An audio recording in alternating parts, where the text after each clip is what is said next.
Welcome to A Balanced Life with Dr. Jacquie. And this morning we are discussing all things home. May is for moms. And when I think of home, just like the Wiz, it literally for me is a place where there is love overflowing. You know, it's a place where, like the movie Soul Food says, it's just good for the soul. And so today I'm joined by some amazing people where we can just talk about love, life, family, and we're going to get into some of our favorite foods with some of our favorite chefs. Today we're joined by Dr. Tierney, Katrina Smith, Keena Wells, Chef Dee Dee Coleman, and Chef Rock Harper. Welcome in, everybody. Thank you. Thank you. Folks, good to see you folks. You know, when we think about May, you know, we've said this before, moms get everything. They're like the heartbeat of all that we do. And you all, you know, well, minus me and Dr. Tierney, we're not moms, but we're mom-like figures. And so we embrace everybody who is like a mom figure, and Chef Rock in his capacity, the roles that he plays, you know, in all the people's lives. And so as we begin our conversation today, I kind of want to just do an opening for everybody. What does when I think of home mean to you? I mean, all of us have come from different places from around, you know, the United States. And when I think of home, there's something that we always seem to think about, or it's a thought, it's a feeling, it's a meal. And so I'm going to start with Dr. Tierney. When you think of home, what does that reminiscent bring to you? Yeah. So I am from Memphis, Tennessee. And so when I think of home, I think of blues and barbecue. Okay, I always like to joke and say I have barbecue sauce running through my veins. And so there's something about when I go home and just the pace of the city and you've heard kind of that Memphis grit, and it's a different feel every time I go home, and just the rhythm of the city, the blues that built the bricks of that city. And of course we have the best barbecue. Sorry, Texas. Sorry, St. Louis. Sorry, North Carolina. Memphis, we take the award on barbecue. So when I think of home, I think of blues and barbecue. When she thinks of home, she thinks of blues and barbecue. And I'm going to tell you, I'm from Texas. We're going to fight you for that. But we're going to let you have it for this show today. Katrina, when you think of home? When I think of home, I am from Hampton, Virginia. I'm from the 757. I think of all things seafood, crab cakes. If you're from Hampton, you know about chickasee. If you know, you know, right? Think about a big chick sandwich. I think about that feeling of this feeling warm inside, and the loving feeling of your family, and just, you know, being embraced and being able to be comfortable with yourself. So home to me is just one of the most wonderful places on the world. I love a good seafood boil. You know I do. Chef Rock Harper, when you think of home? Yes. Well, first of all, I know some people that were willing to argue with Dr. T on that barbecue thing, but we're going to leave that there for also. I'm from Alexandria, Virginia, and a little bit of Tappahannock, Virginia as well. So my grandmother and I was raised in Alexandria. And as the chef, I'm gonna go a little left, maybe unbeknownst to everybody, but I think of security, right? I think of safety and comfort and warmth of both of those places, or wherever my mother, wherever my grandmother were, and that came in the form of, you know, a peanut butter and jelly sandwich, which we're not known for, or incredible chicken pot pie or braised short rib. But all of it, as I've grown, I come to understand the way the world is and what was outside of home, whether it be in Alexandria or Tappahannock, and the safety and warmth and love that they showed me, that they provided for us, I should say. Really, when I think of home, that's what I think of just that cocoon of love that both of our queen mothers provided for us. Oh, wow. I can agree with that safety and security, you know, of home. And we're going to talk a little bit more in depth to the next person I'm going to ask a question. But for now, Keena Wells, when you think of home? Well, I'm going to go back to Dr. T. So now you got 2 for 1, because I'm right Down below Memphis in Holly Springs, Mississippi is where home is for me. But definitely gonna second that. We got the best barbecue on that end. Coming out of the South, my husband has won a couple of competitions in the Memphis barbecue cook-off. So I'm right there with you, dripping that barbecue. But also with Chef Rock, when I think of home, it was 3 generations when I was coming up. My grandmother, my mom, it was me, it was my cousins. Every year, all of my family would just come back to the small town, my grandmother's home. So I think of warmth. I think of family, faith. We went to church every Sunday, but we always came home and she made sure we all had dinner together around the table, shared the things that were happening in our lives. So I think of that centerness that keeps us together as a family and the generations that we continue to share that with. Outstanding. I mean, gosh, makes me want to go home. I am from Houston and I love Texas, and there is something about going home. I always say there's no taste like home because I literally go there to eat. Chef Didi, when you think of home? When I think of home, I think about family, and so much food that you don't know where to start. Growing up, we went to church every Sunday. And then when I think of home, I think about going to grandmama's house, or not grandmama, Medea's house on Sundays. And my mom sneaking me that roast with that great gravy that I still yet to get all these years later, that roast and rice, and then going home and my mom having the, traditional Sunday dinner. When I think of home, I think about family, coming over to my mother's, and especially on holidays like Easter Sunday and Thanksgiving and Christmas. And we did it traditional. So we did all the turkey and the ham and the cornbread dressing and the collard greens and candied yams, macaroni and cheese. And so I am so happy to be able to continue those traditions now that my mom has gone to glory. I'm from Montgomery, Alabama, so I go home every either Thanksgiving or Christmas, and I fix those things for family. And then when I'm not there, I definitely do it here in Houston, where I reside now, where my businesses are, where my family is, and just kind of, do what mama does in the kitchen. So when I think of home, I also think of me and mama in the kitchen, fixing all this food for all the family. Let's talk about that for a minute. I want to just dive in with Kina and with Chef Didi, because you said tradition and being able to pass down food traditions. Kina and Chef Didi, what does that look like when we think about passing down food traditions or bringing food traditions down that have been passed on to us? Well, I can go first. So when you think of tradition, you think about what your family does in different seasons. Like I said before, with like Easter Sunday is coming up. So I already know that, my family from Montgomery, they probably won't do a lot because my mother is no longer there to kind of, cook all the food or whatever. But me, being the one that, as a little girl, watched her every move in the kitchen. So I know exactly how she cooked every meal, what ingredients she used, the love that she poured into it. So that was passed down to me from my mother. So now I'm able to come, and of course they'll miss it. They love to see me coming to Montgomery to, cook like my mama.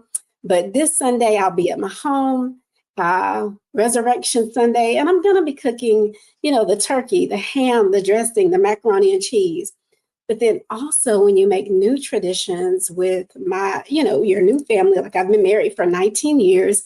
I have 4 children, 2 bonus children and 2 of my own.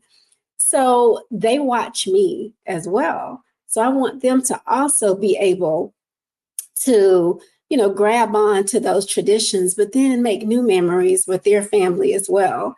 At Cooking with a Twist, I've been able to take my mother's recipes and develop new recipes, kind of bring it current so that I can teach these recipes to my participants that come into the cooking class. So that's what it's all about. It's just about grabbing a hold of those things that you grew up with, those foods, those traditions, making them your own, and keeping that love though that you were able to grasp onto when my mom was cooking those meals. So that's what I think of when it comes to tradition and making your own traditions as well. I love that, because traditions play a vital role in who we are and what we do. When we come back after the break, I'm going to talk to Keena Wells, and we're going to continue what it talks about relating to traditions and how we pass them on and what it means to really allow ourselves to dive in to good home cooking. We'll be back in a moment after the break.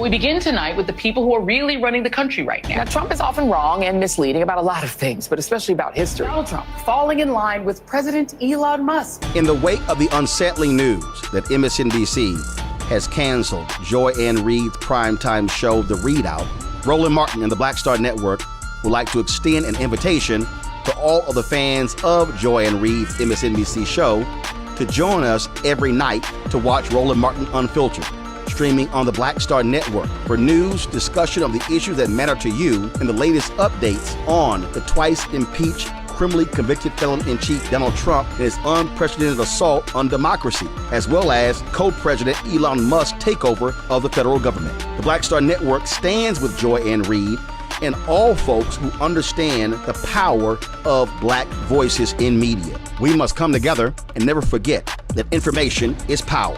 Be sure to watch Roland Martin Unfiltered weeknights, 6 p.m. Eastern at youtube.com/Roland S. Martin, or download the Black Star Network app.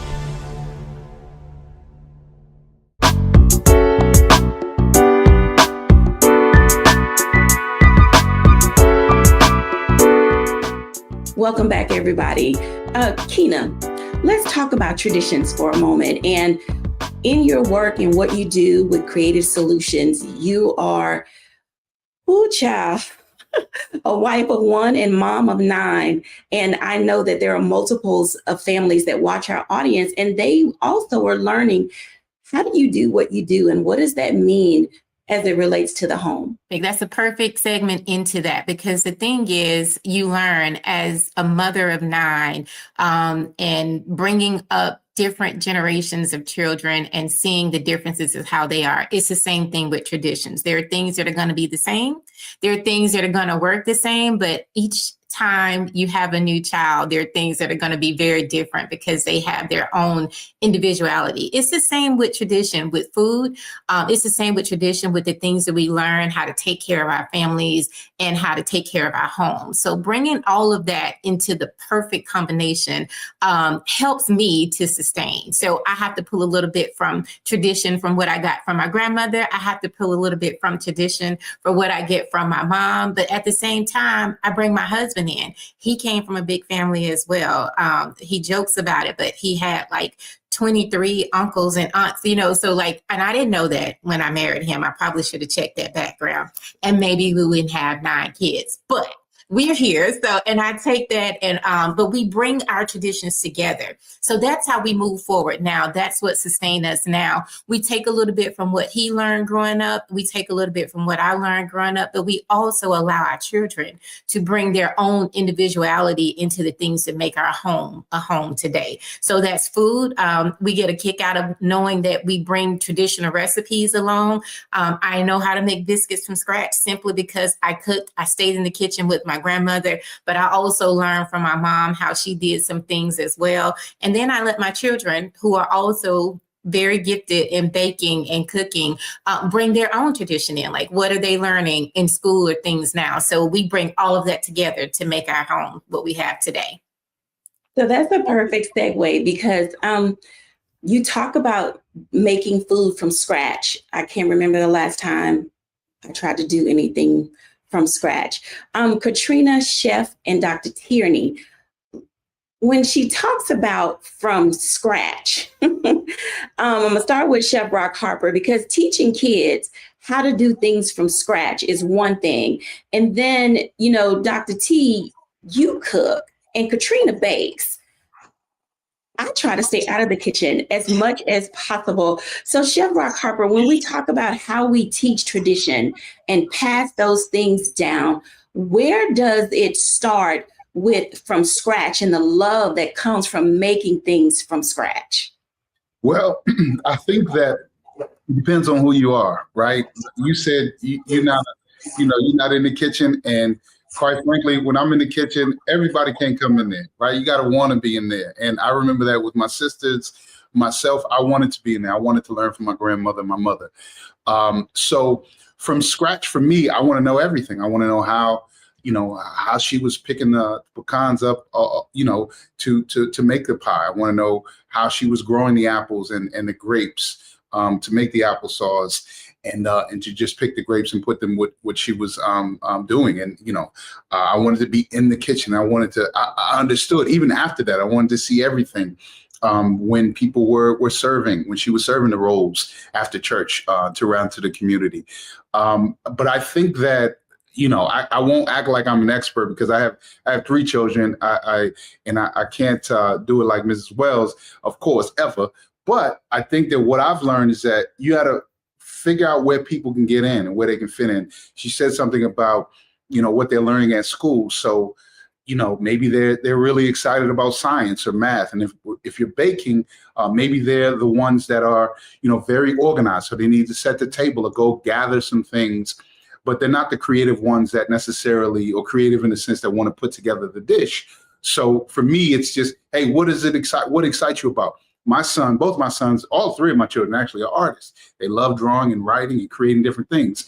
So I remember one time when my oldest Elijah was really little, I had him write the menu, what we were making that night. I forget what it was, spaghetti, meatballs, but he made this beautiful, colorful menu. Now he does like to cook, but that was his entry point. And my grandmother found my entry point. My mother did as well. But I think it's really important, as we talk about tradition, to understand that everybody's not going to be a great cook, and everybody, quite frankly, doesn't necessarily love the food, right? Some people, it's okay. They can eat either way. But I think what's really what I hear as a thread is that the traditions and the gathering and the warmth and security, those memories are super important. And we have to, make sure that those continue to happen. So no matter how we get in the kitchen or around the food, I just want you there. And some people, I got a couple cousins, I ain't gonna say their name out loud. They just, as I sit right here, look at this bar, they tending bar, they just popping a beer, but we need them around. And that's the most important ingredient. Absolutely. Dr. Tierney. Okay, so to answer this question, let me amend. Yes, I can cook. I do not like to cook. So my entry point is not to be the one that's in there cooking the meal. I come from a long line of cooks. My mother's side, my grandfather, he was the pit master. He's the one that taught me how to barbecue and how to make them good collard greens. And my father's side, my grandmother was, chef extraordinaire. Like, she could cook everything. And so I come from a long line of cooking. So cooking is just in my bones. Like, I can get in the kitchen and, just like, oh, I want to eat this, and just, make it. And they're like, how did you do that? I don't know. It just seemed like it just go together, but in terms of liking to do it, no, I would be the one, as Chef Rock said, I'd be the one, let me make out the menu. Let me write that thing out. So cooking is not something that I just really enjoy doing. I love doing, unless it's something that I really want to eat, unless it's something that has a deep connection for me. So in saying that I don't like to cook, but I love to barbecue, that is something that because it's connected to that time of me and my grandfather under the carport, him showing me his technique that I will not tell anybody. That is a secret. Because of that, when I get that feeling like, oh, I want some good old ribs, and, I won't go and buy them. I will go and get the meat, prepare it, season it, do everything that he taught me to do, put my barbecue hat on so that the smoke won't, get in my hair, and spend all day, outside at the grill, and that takes me back to that place where I was just being granddaddy's girl, where it was just he and I, nobody else, and so when it comes to traditions, when it comes to, cooking, you have to also decide, okay, what is it that I like doing? So if we're saying from scratch for me is, okay, I took this box cake and I added some extra eggs and a little bit more butter and a little bit more milk, and it tastes just like homemade. But for me, that's from scratch. I'm not going to sit here and roll out no flour, and no, I'm not going to sift and do all of that. Like, that's not my, my deal. But the way that I was taught how to do these different things and the people that it's connected to, that's what really matters for me when it comes to cooking and traditions and from scratch, even if it's from a box. I can relate to that just a little bit. I'll share quickly, and then I'm going to run to Katrina. I would say for me, then it would be my fried green tomato recipe. It is one that I have perfected over the years, even since I was a kid. And I literally eat fried green tomatoes every day. And Chef Rock and Chef Didi, please don't tell me that that's bad for me, because I love fried green tomatoes, and I love, love, love my dry and my wet and how I make them. And it's just amazing. But we'll come back to that. But let me ask Katrina, from scratch, you do a few things. What would that be, ma'am? Oh, from scratch, we're going to talk about rice pudding. I learned at an early age from my grandmother how to make rice pudding and bake pound cakes. That's something when we talk about tradition, that was something we shared, that opportunity and time together, just to be together, laugh, giggle, and do all those things. And I've been very fortunate. I have 3 children, and every one of them can bake, and they can bake from scratch. And it amazes me to see my young men, adult men now, when I go to visit them and they have a pound cake and they're like, Mom, I tried a new flavor. You want to taste it? It brings me a lot of joy, because that's something I've been able to share with them that I learned from my grandmother. And so having those moments that we just sit around and laugh and giggle and just, it's a bonding time. It makes me feel good in the inside. But believe me, that's all I'm making from scratch. I'm retired from cooking. I've raised 3 children. I have 3 grandchildren. So some days there's nothing in that kitchen that is getting made unless it's a bowl of cereal. So there's something to be said for that. I think that's funny, because all of us, some people run to the kitchen, they enjoy cooking. And then others of us have an aversion. I meal prep. So I cook once a week, and then I may, if I have to fix something to go with it, I'll fix a vegetable or maybe a meat in the middle of the week to add to it. Awesome. In this hustle and bustle and the busyness, let's go around. What is something quick that you would fix that you enjoy in a quick fix? Kina. I mean, people may not think it is, but spaghetti is a quick fix for me. And it's also one that I can add to. It's going to get me, a couple of days. And I feel like the sauce is better on the second day. But that too, pulling that in is quick for me. The prep is quick, and I can get it on the table quickly. Absolutely. Chef Rock Harper. It's either rice and beans, if I have some beans already prepared, or canned bean is all good, or like Kina, a quick pasta, some sort of protein and some veg in it.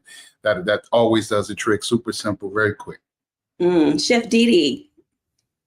What's quick for me is I'll just pan sear some maybe some blackened chicken. I'll make I know this is extra, but make the house-made blackened seasoning instead of going to buy it. I always like to do everything homemade. Maybe some red or white potatoes, saute a little red bell pepper and onion, and some broccoli. Yeah, BLT, those types of things. That's a quick fix for me. Okay. Katrina, your quick fix. Chicken and rice. That's quick and easy. Down and dirty, chicken and rice. Yes, sear that chicken in the pan, do your rice, chicken and rice. Dr. Tierney. And I am about to prove what I said, that I do not like cooking. So my go-to quick fix here, say within the past year or so, is a dense bean salad, where I'll get a can of white beans, some fresh, yellow or red peppers, maybe some onion, a rotisserie chicken that I've chopped up, put it in a bowl, put a little vinaigrette on it. It's vegetables, it's your fiber, it's your protein. Stick it in the fridge, and voila, that's a meal. That's a meal. Hey, I can agree with all of that. When we come back after the break, let's talk desserts. I know that you guys have some great recipes. So if you guys who are viewing want to send in some of your favorite dessert recipes that remind you of home, we'll happily show them. But also, I want to talk to our guests about your favorite dessert and what it reminds you of every time you have it. We'll be back in a moment after the break.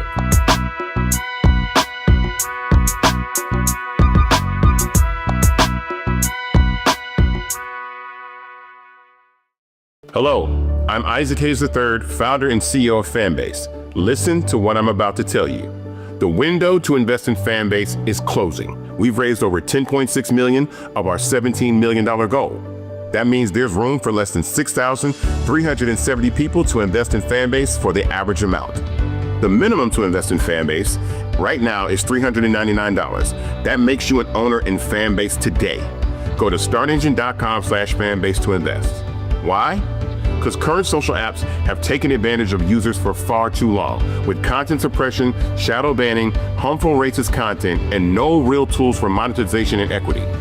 Fanbase has over 1.4 million users and counting, allowing anyone to reach all their following and monetize their content from day one. Social media is the new TV, and whoever owns the apps that distribute that content have the opportunity to own potential billion-dollar companies. While big platforms with uncertain futures are failing to serve their users, Fanbase is stepping up to fill the gap. Don't wait until it's too late. Invest now, invest for yourself and your future. Go to startengine.com/fanbase and own the next generation of social media.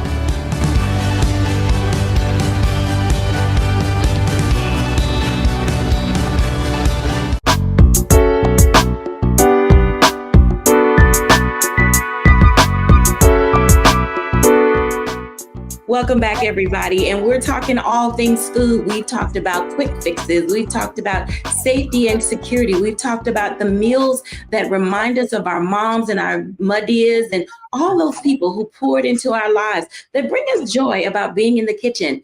But the best part of the evening is dessert. Oh, I know some of you eat dessert before you have your meal. So let's talk about it. Dessert. Oh my goodness. I would have to say my favorite dessert is, I don't know where y'all from, pecan pie. Not pecan, but pecan. My favorite dessert is pecan pie, whether it's pecan or pecan cheesecake, homemade, regular. You guys remember you'd go on a family road trip and you stop at the gas station and you get that little Bama pie in the little tin can? Even if I can get one of those, I will say that is still one of my favorites. Now, I've never tried to make it, y'all. But let's talk about dessert. And I'm going to start with Chef Rock Harper. Where does dessert fall in the spectrum of, tradition and culture and food for us? Ooh, well, looking at the scale this morning, it's pretty high where it falls. But I think dessert, that's one of those, we talk about music and dance, and one of those universal languages. I think a sweet treat, something sweet, right, is really big in our culture. It's definitely big in the restaurant business. And I think for us, or for me, I should say, pound cake is really high up there. My grandmother made an incredible pound cake. She made a phenomenal anything with apples, but she also made a phenomenal pecan, one of those pies with that nut in it. And I think because it's sweet, because of the sugar and what it's doing in the brain, and it's so good, and it's just that nice little thing at the end that you can't wait to get to. It's just that nice little unexpected or expected surprise, and then you pair it with a little coffee, decaf or maybe a little after dinner drink. It's just it's just, as they say, chef's kiss. My mouth is watering even thinking about dessert right now. But for me, it would be pound cake or pecan pie. Just send me over. Now, a close, a 1B is sweet potato pie. I can eat a sweet potato pie. I could eat a whole pie by myself any time of the year, not just Thanksgiving. And I got to stop talking because I'm getting hungry. He wants dessert right now. Yeah. Chef Dee Dee. So I kind of grew up on bread pudding. So I took that recipe that actually my aunt did, and now we make different types of bread pudding. So it could be a white chocolate bread pudding, a berry bread pudding, a chocolate chip bread pudding. And we do this really good cream and glaze sauce to go with it. But traditionally, if you're talking about tradition, the favorite dessert for my family is German chocolate cake. And I make it exactly like my mom did. As a matter of fact, I have this little card, the recipe card, and I promise you all, it's all beat up. So I've had to take a picture of it so I can have it, so I can make that German chocolate cake exactly the way my mom did it. But I am the type of person that I'll eat dessert before I eat my dinner, my lunch, my anything. I'm get up at 1 o'clock in the morning and grabbing some type of sweet. So Chef Rock, I feel you, brother. Absolutely. Keena Wells, now it's not just dessert for you, but it's for the whole crew. What's your favorite dessert, and do you have to fix multiples of different things for the children? So actually, no, they are pretty easy. Favorite dessert, banana pudding. And I'm talking old school banana pudding. Like you're stirring, you're mixing, and you're cooking your banana mixture, and then you're letting it cool off, and then baking, and then making sure that you chill whipped cream and all that after. But my kids love banana pudding, but they pretty much love just about anything. And I mentioned we have a couple of bakers. Like our girls were making lemon bars from scratch, like at 6. So it just came naturally. So if they don't like what we have, they'll get in there and do their own, or they'll have their own little competition. But banana pudding seems to be the thing. My son actually is in his senior year of college, and he makes banana pudding for his classmates, as a thing. So it has carried on into their adulthood, I would say. That's amazing. And it is nice that those things do carry on, from when we were children to teenagers and now into adulthood. Katrina, what's your go-to dessert? Okay, so my go-to dessert that I like to eat is strawberry shortcake or anything with apples. But if you ask me what my go-to dessert to make is a apple, it's like an apple, you throw everything in the thing and bake it. It's so easy, but that's probably my go-to dessert. I would have said pound cakes, but you know what? Chef Rock and them probably do much better than me. My boys can even outbake me now in pound cakes, so I don't even make them anymore. So yeah. Okay, so before I ask Dr. Tierney, just by a show of hands, how many of you all look at the menu at a restaurant and decide whether or not you're going to stay if there is dessert that is good? And I think our audience is raising their hand as well. I literally say, I'm going to determine what I'm going to eat based on whether or not I'm going to have dessert. And I think that is an important part of, just the fact that, as Chef Rock said, dessert is one of those things. It's like it's the culminating of the end of a good meal. It's, having that dessert with tea, coffee, or for those of you who like Baileys and cream, just your after dinner Kahlua. All of those things fall in to place for us. So, Dr. T, what's your go-to dessert? And do you bake any? So I should probably start this by saying I like dessert, but dessert doesn't like me. I have to be very careful with my sugar consumption because it could tip the scales into some other health issues. So I typically, when I raise my hand, I thought you were saying like, look at the menu to see what's on the menu before I go to that restaurant. But I really don't get into dessert that often. Like I've had to cut out quite a bit. of my dessert just so that I can stay healthy. And I want to say that because a lot of times when we are talking about our foods and traditions, and there are things that I grew up eating that I would always eat, that by the time 40 came around that corner, it was like, sugar, you can't eat that no more. You have to kind of push back from that. And dessert was one of those things that I had to start being intentional about pushing back from. But having said that, my go-to dessert when I am having dessert that I love is caramel cake. I love a good caramel cake, and that's actually the one dessert that when I get into the feeling of making that caramel cake, because I have to sit there and make that caramel from scratch. It's probably one of the only things that I really do truly make from scratch. Is that caramel.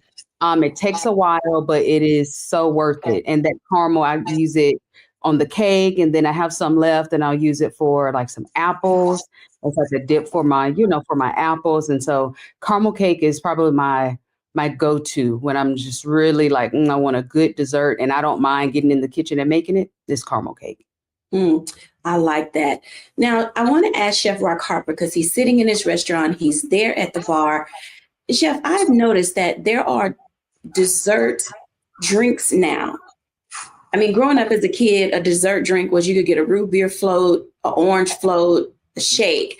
But we've gotten a little fancy with the types of desserts that are dinner dessert drinks that are on menus. What are some of the good options for people who, as Dr. Tierney said, don't want to consume, like me, a whole piece of cheesecake, or like you, a whole sweet potato pie?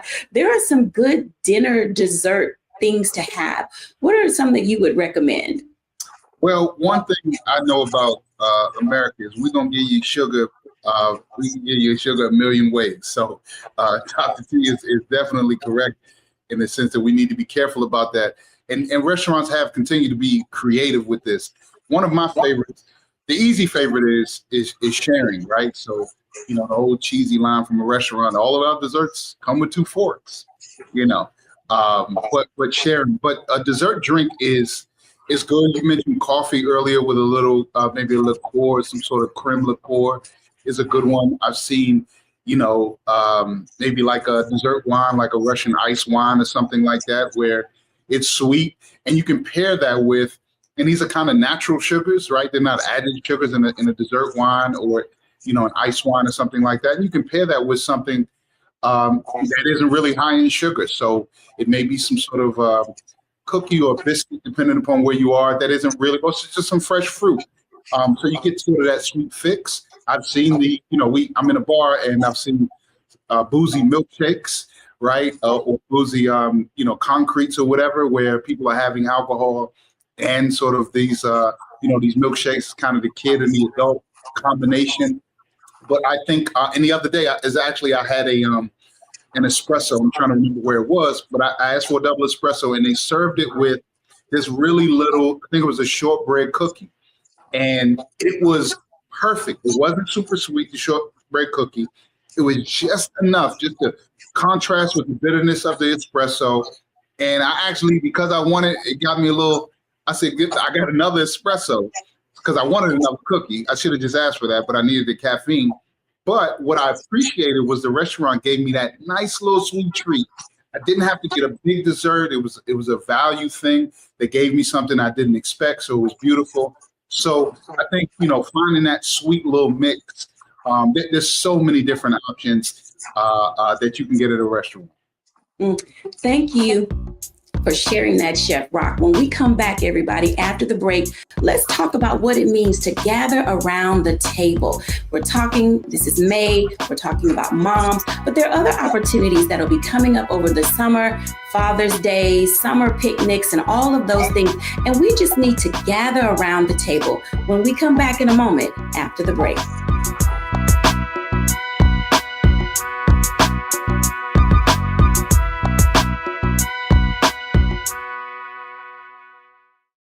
What's up, y'all? Look, Fanbase is more than a platform. It's a movement to empower creators, offering a unique opportunity for everyday people to invest in Black-owned tech, infrastructure, and help shape the future of social media.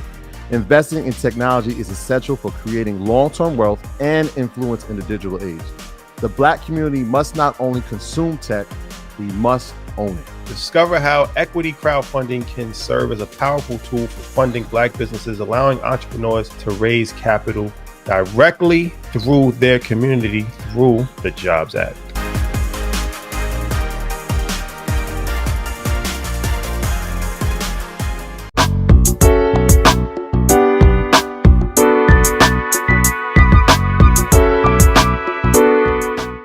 Welcome back, everybody, to A Balanced Life with Dr. Jacquie. And we're talking about moms, we're talking about tradition and culture and food and all the things that surround these momentous occasions in all of our lives. But some of the things that we do as a people, we've gotten away from, and that's coming around the table, except for special holidays. So let's talk for a moment about what it means to gather around the table. Welcome back, everybody. Because when we think about gathering around the table, oftentimes it's because something has happened in our lives and we want to have these serious family conversations, and we're talking about money and madness and all of those other things. But, you know, in these times, when we're talking about balance and being able to just have some levity, when we gather around the table, is laughter still a part of who we are and what we do? You know, when we consider just how we can take the heaviness out of all the societal things that we face. I'm going to start with Katrina. What role does being at the table and sharing laughter bring to your family and your household? I think being around the table allows us to fellowship with one another. I think growing up, that was the place. Everybody came to the kitchen. We sat around the table. We talked about everything. As people say, we put everything on the table. We laughed, we cried together, we fellowship, all over good food. But that was the one place in the house where everybody came. When somebody came to your house, your grandma, your mom, your big mama would say, you want something to eat? And you go to the table, because that was a safe place where you could just take your armor off and have an honest conversation. So I think, the table symbolizes to us a place where we are able to be ourselves. We're able to put our guard down and just have those open and honest conversations. Open and honest conversations. I love that. Kina, what does that look like for you? What does it mean to come to the table? So we have this thing where we say, let's disconnect so that we can reconnect. So I give you your time, I give you your space, like you have your friends, you have everything that's going on. But when we truly want to bring us to the heart of the house, that's the table, we say, let's disconnect from everything else and let's really try to center and focus on those of us that are at the table. So we made sure we got a table that was big enough to seat everybody. So we have seats at the bar stool right behind us. And then we have a table that's going to seat 8 or more. Like you can still pull up chairs, but it's enough to where you don't have an excuse. Let's connect. Let's leave your devices, leave the things that are happening in the world. But when you come to the table, come with that mentality. We call it faith, family, food, and fun. We want to laugh. We want to talk about the things that are happening in our lives that are important that you haven't had a chance to share. Maybe you haven't connected with your siblings. I don't know. But that is the time that we say, just give us this one moment. We're going to have this one dinner, and it doesn't have to be a birthday or a holiday, but leave everything out, bring your family in. I love that. Love that. Chef Didi. Oh my God. When I think about sitting around the table, it brings back so many memories. It's family and laughter. We sit around the table. All of, the family is there. And you're listening to stories of old. So all, your uncles, your aunts, they're talking about, things that they did when they were small, listening to stories of your grandmother and your mother and what they did when they were, coming up, and just listening to all of these amazing stories and laughing and having a good time, sitting at the table with just some good food. And we call those just soul food Sundays with family. Everybody would come to my mom's. We're sitting around the table and we're just listening to all of these great memories of when my mom and all my aunts and uncles were growing up and just having a good old family good time. Absolutely. Chef Rock Harper. Yeah, I am I'm speechless, or I'm thinking about what Chef Didi and Keena said about disconnecting and reconnecting and the gathering and the laughs. It's all of that for us. I think that, in the restaurant business, we have to get back to that. Here, we're going to be doing some dinners where, we take away your cell phones, right? And there's a device-free environment, and we're just going to be passing plates and just reconnecting, because I think as society, definitely as a people, we have to get back to that. For us in our family, I think on a micro level, we have to ask ourselves, how many times are we enjoying meals or consuming food, I should say, where there's a screen in front of us or there's a device close by. It doesn't take that long to just enjoy your meal, to actually be there and present with just yourself or someone's around you. Thich Nhat Hanh, who was a Buddhist monk, said that everything can be a meditation as long as we're supremely focused on it. And I think that what we used to have was 30, 40 years ago, we didn't have the devices in the way. So all we had was the fun and the fellowship in front of us. And the devices can support that later on.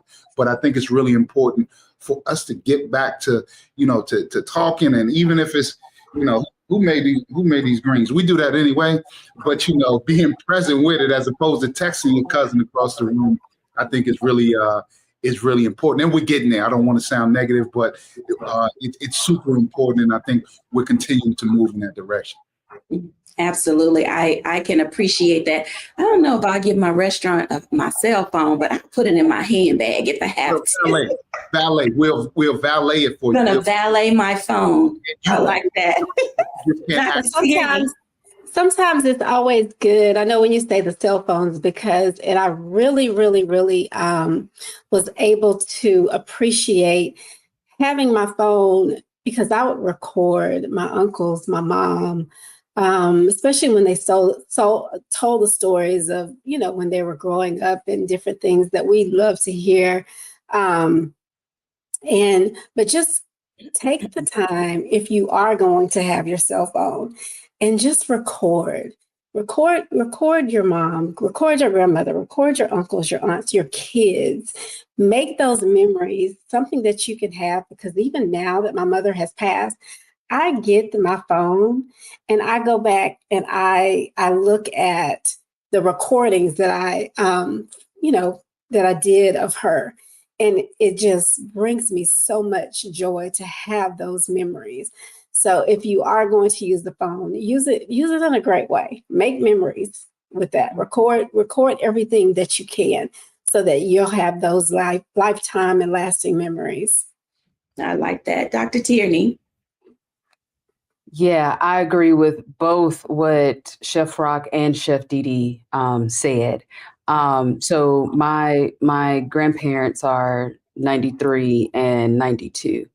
And so I've done the recording. I've taken my actual camcorder home and recorded Granddaddy making those greens and recorded, him in action. And it's so good to have that and be able to go back and play that and watch that and see it in real time. And especially when I get ready to make those greens or fire up the barbecue grill, I'm like, what did he say? And I can go back and watch it. And it's not just me reading the recipe, but actually me engaging with him in real time, and one day he's not going to be here. And so I'm going to I already cherish those recordings, but it'll have that much more of a place in my heart because I took the time to have that recording and have that time with him. But I also agree with what Chef Rock was saying, and it's something that I actually practice in my own home. So as I said, I do not have children. I come from a big family, but right now my family is a family of two, my husband and I. And so we make it intentional that we have dinner together, and so when I cook, or even if it's just, getting pizza, like we don't sit in front of the TV. We actually sit at the table and we don't use our phone, if a text message comes in and we'll, respond to the text message.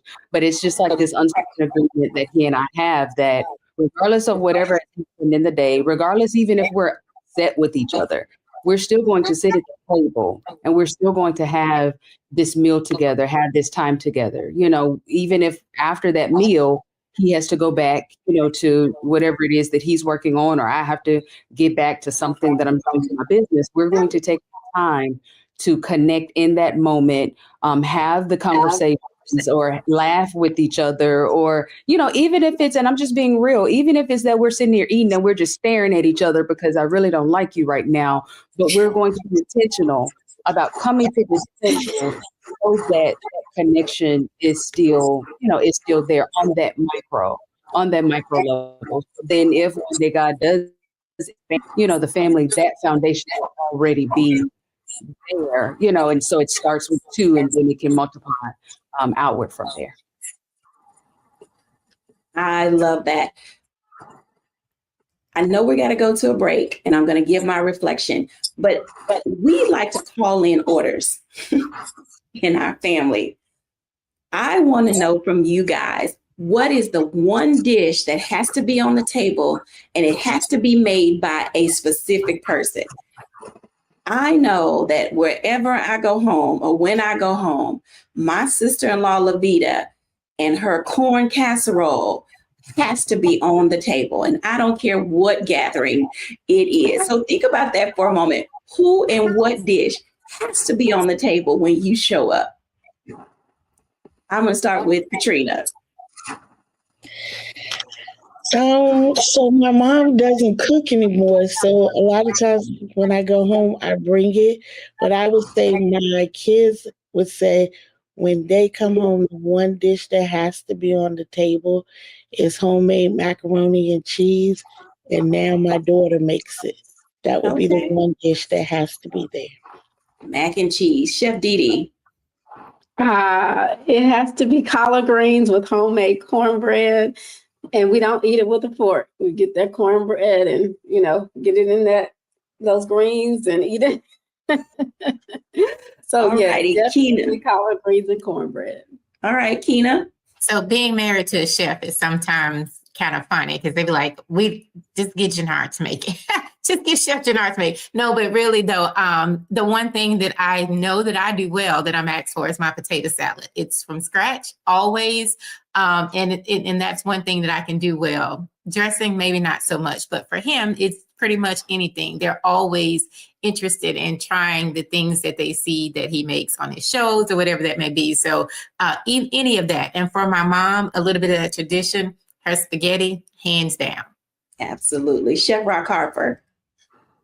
You're going to get me in trouble with this one, but there are 2 things. One, if my mother can make, it's not super traditional. She can make a pot of beans like nobody's business. I don't care what kind of bean it is. It's just so comforting. So I always encourage her to make her beans. And my sister, Hawanya, she pot roast, again, just I need that on the menu and the beans, and we'll figure the rest out. All right. Absolutely. Dr. Tierney. So it's either my Aunt Patrice's spaghetti, or they're calling me, of all people, to bring that baked macaroni and cheese. Okay. So everybody has something that they enjoy. And I think that is a part of home. When we're back, I'll give my reflection.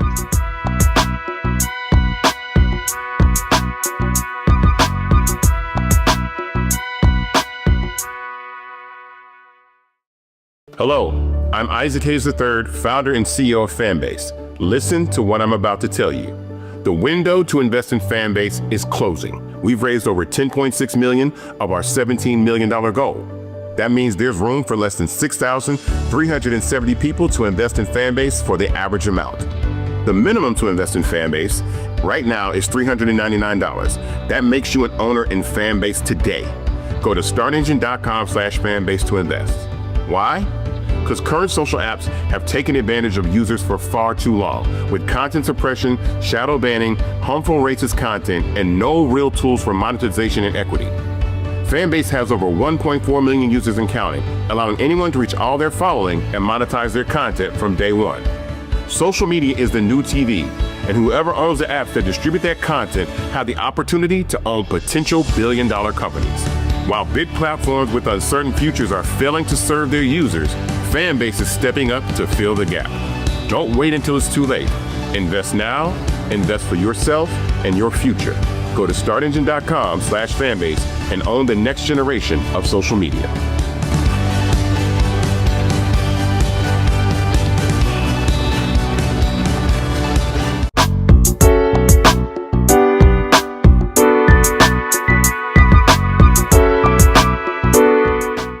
Welcome back, everybody. As you can tell, faith, family, food, and fun are not only a part of our traditions, our history, and our culture, but it is a part of what makes us who we are today. Whether it's something we got from our big mama, our mima, our grandmother, or our favorite aunt, we love to eat, have fun, and sit around the table and laugh. I pray that your month with your mom or the woman who raised you brings you all the joy that we've expressed today. Thanks for watching. Bye now.